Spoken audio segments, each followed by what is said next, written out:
أعوذ بالله من الشيطان الرجيم. أفحسب الذين كفروا أن يتخذوا عبادي من دوني أولياء إنا أعتدنا جهنم للكافرين نزلا قل هل ننبئكم بالأخسرين أعمالا الذين ضل سعيهم في الحياة الدنيا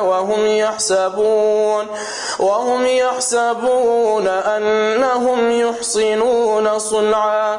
أولئك الذين كفروا بآيات ربهم ولقائه فحبطت أعمالهم فلا نقيم لهم يوم القيامة وزنا ذلك جزاؤهم جهنم بما كفروا واتخذوا آياتي ورسلي هزوا إن الذين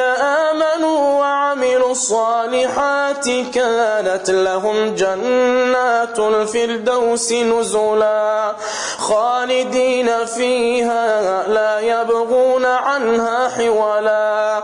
قل لو كان البحر مدادا لكلمات ربي لنفد البحر قبل أن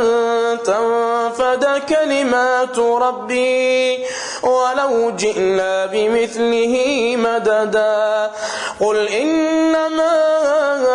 أنا بشر مثلكم يوحى إلي أنما إلهكم إله واحد فمن كان يرجو لقاء ربه فليعمل عملا صالحا ولا يشرك بعبادة ربه أحدا.